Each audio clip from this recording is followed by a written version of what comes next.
The sound comes first, a scrape of rubber on concrete, a laugh that stretches too long, then silence, the kind that makes the world feel suspended, waiting for something to break. You're there, by the school gate. Morning air hangs low, gray and uncertain. Lockers line the walls like silent witnesses. Children move in clusters, voices overlapping, spinning around each other like planets in orbit. And there is the boy. He walks alone, not because he wants to, but because standing alone has become familiar. His backpack hangs uneven on his shoulders. His head stays down, eyes fixed on the floor, as if the ground itself could shield him from the world. It is his shoes that notice everything first. Worn, faded, soles bent where the concrete has shaped them over time. They whisper with every step, asking permission to keep moving. He knows what they look like. He knows what they mean. Once, mornings had been lighter. Shoes were just shoes. Walking into school wasn't a performance. Now, every glance feels sharp. Every comment lands like a weight. Nice shoes. The words slice through him, casual, sharp, practiced. He doesn't turn. He has learned that looking only feeds it. Did those come from a museum? Laughter blooms around him. Not everyone joins, but enough to make the silence feel crowded. He keeps moving. One step, then another. His chest tightens. Heat gathers behind his eyes. Why me? A shadow blocks the hall. Hey, I'm talking to you. He stops. Slowly. Hands grip the straps of his backpack. The boy in front of him is confident in a way he has never been. Shoes bright, laces white. Can you even run in those things? He asks, glancing down. A few more laughs, soft now, waiting. The boy with the worn shoes doesn't answer. He has learned that silence sometimes hurts less than words. But silence has its own cost. The bell rings. Sharp. Final. The moment breaks apart. Students scatter, the tension swallowed by noise. He slips past, heart pounding, cheeks burning. In class, he stares at his desk. Numbers blur on the board. His mind drifts somewhere quieter, somewhere safe. He thinks about his mother tying those shoes that morning. Her fingers gentle, her smile tired but proud. They'll last a little longer, she said softly. Just until next month. He nodded. He always nods. When the final bell rings, relief and dread collide. Going home means safety. Leaving means exposure. Outside, the air is warmer now. Pavement radiates heat. Students scatter, conversations floating away. He heads toward the bus stop. And that's when it happens again. A foot sticks out. Just enough. He doesn't see it in time. His worn shoe catches. The world tilts. He falls hard, palms scraping the ground. The laughter explodes this time. Louder. Crueler. Someone nudges his shoe with their toe. Man, these things should be illegal. His ears ring. He pushes himself up, hands trembling. Dust clings to his clothes. The laughter fades, but it leaves a ringing in his ears, like a note that won't stop vibrating. His chest is tight, hands trembling as he brushes dirt from his palms. He feels the sting in his knees, but the pain is distant compared to the heaviness settling over him. And then, a presence. It's not loud, not intrusive, just there, calm, unhurried. You done? The voice is low, controlled, not angry. Unusual, unexpected. It slices through the tension like a knife, sharp but deliberate. The boy's turn. The boy on the ground looks up, confused, unsure. A stranger stands there. Mid-30s, maybe older. Plain jacket, scuffed boots, eyes steady and focused. His face doesn't give away anger or judgment. It just observes. And that alone makes the bullies pause. I asked if you're done, the stranger repeats. The leader of the group smirks, trying to mask the sudden hesitation. We were just joking, he says, but there's uncertainty in his voice. The stranger's gaze shifts to the boy on the ground. The dirt, the worn shoes, the nervous hands. Then back to the bullies. Did it look funny to him? The question hangs in the air. Heavy. Unanswered. The group falters. One of the smaller boys mutters under his breath. Their laughter dies before it even reaches full sound. They drift away slowly, glancing back, unsure. The stranger steps closer to the boy. You okay? The boy nods automatically. It's reflex. He wants to say yes, even though his chest still feels tight, even though the shame hasn't left him. The stranger doesn't push. He doesn't ask for more. He simply extends a hand. The boy hesitates, a quiet war raging inside him. His pride says no. His fear says maybe. But something, trust, instinct, a glimmer of hope, makes him take it.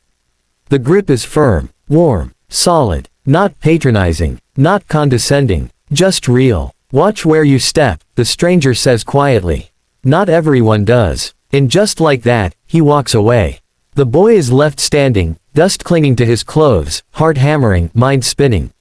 Something has shifted. He doesn't know what. Relief. Confusion. Something steadier, subtler, that feels like the first thread of understanding. That night, he can't sleep. He turns the moment over in his mind like a stone in his hand, feeling its edges, its weight.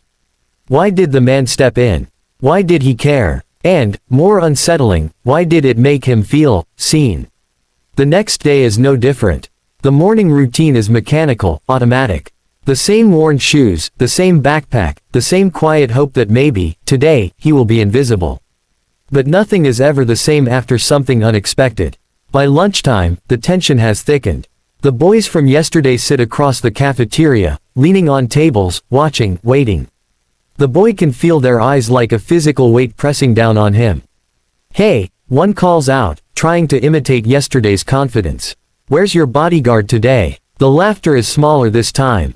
Not absent, but weaker, unsure. The boy continues eating, carefully, slowly, as if pacing his movements could control the world around him. Then a voice cuts through the dull hum of the cafeteria. Leave him alone. A girl, perhaps a classmate, uncertain but firm. Her eyes meet the bullies. The boy sees the confusion in their glance.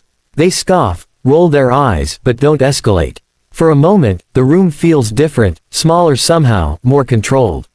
Something is shifting, not gone, but altered. And the boy can sense it, even if he doesn't fully understand what it means yet. After school, he doesn't follow the usual path home. His feet carry him differently today, avoiding cracks in the sidewalk, stepping lightly, almost purposefully. He doesn't know why. Then he sees the stranger again. Outside a small shoe repair shop. The sign flickers in the late afternoon light. Old, dependable. The stranger is waiting, leaning casually against the doorway.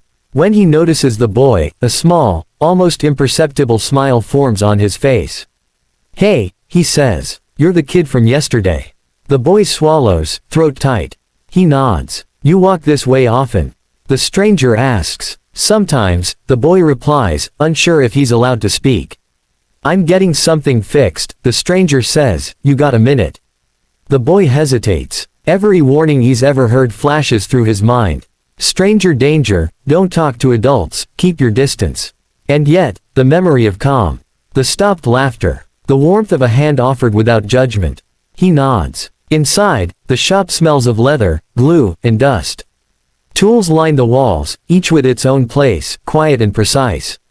Time slows. The boy notices it. A clock ticks somewhere, loud in the stillness.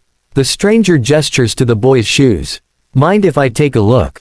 The boy freezes. Embarrassment surges like a wave. They're fine, he says quickly. The stranger doesn't argue. He waits. Patient. Calm. Finally, the boy slips them off. The stranger turns them over carefully, inspecting the soles and stitching. His hands are steady. These have stories, he says quietly. They're just old, the boy mutters. The stranger smiles. Old things aren't useless. Minutes pass. The stranger speaks softly with the shop owner, asking about tools, materials, repairs, the rhythm of the shop. Then he returns to the boy, holding a small slip of paper. Come back tomorrow, he says. After school. The boy's heart beats rapidly. Why? He asks. Because someone once did something for me when I needed it, the stranger says, and I didn't understand it then either. The boy wants to ask more. But words won't come. He nods, silent, and leaves the shop barefoot, holding his shoes. Confused, hopeful, and afraid all at once. That evening, he can't stop thinking about it. He thinks about courage, about kindness, about the strange weight of a simple choice to intervene. He wonders if the stranger even knows the impact he has had. Or maybe he does. Maybe he knows exactly how small gestures can ripple through a life. He lies awake, staring at the ceiling, imagining the stranger's hands on his shoes, the way he looked at him, steady and unshakable. He thinks of the laughter, how it stopped, and he feels something he hasn't felt in a long time, possibility.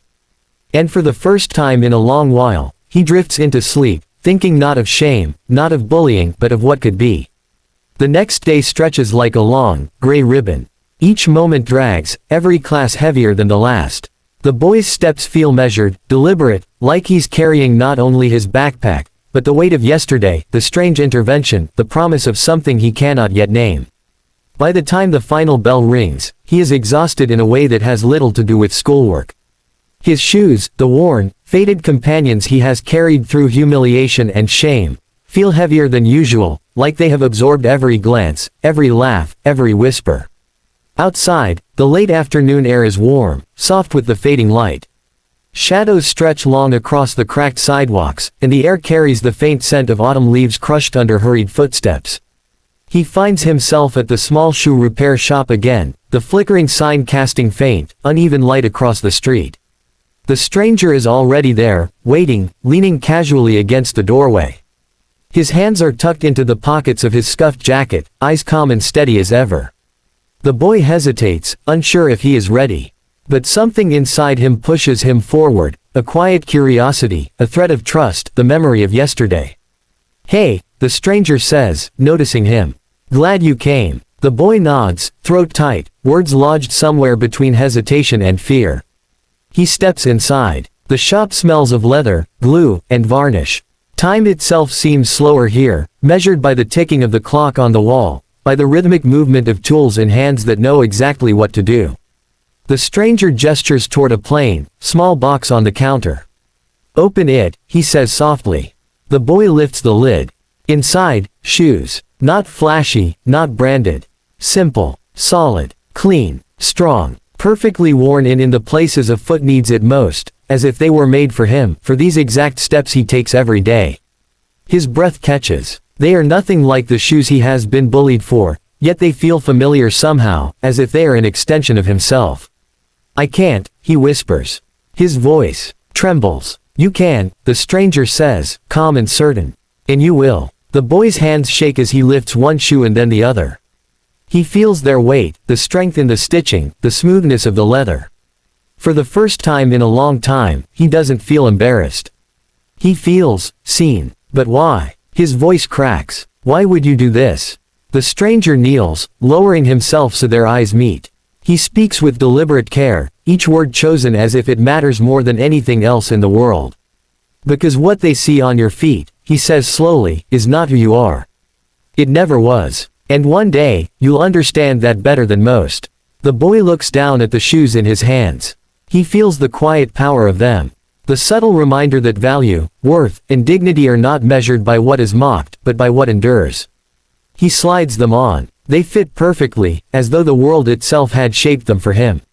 He stands, taller somehow. The weight he has been carrying, the shame, the anxiety, the fear, feels lighter, dissipating into the warm, quiet light of the shop.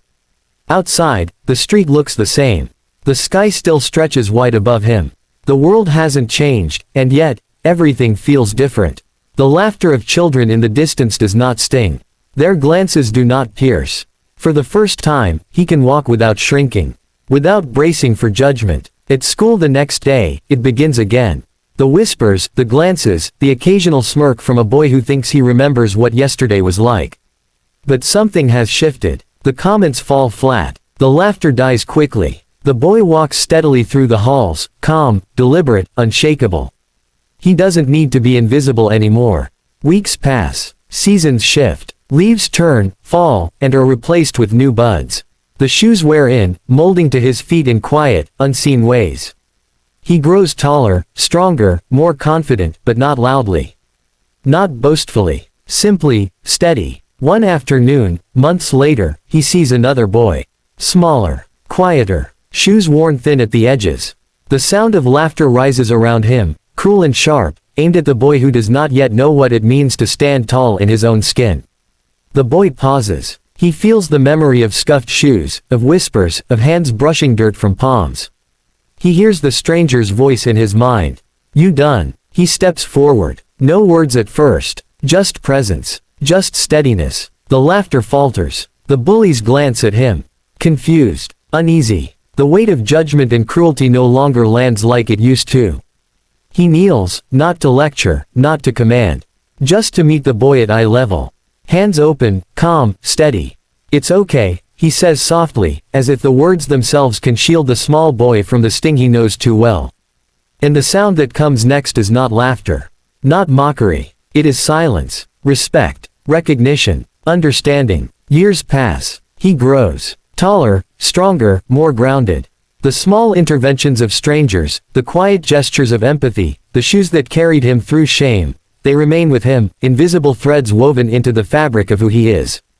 One day, standing outside a school gate, he watches children pour in and out.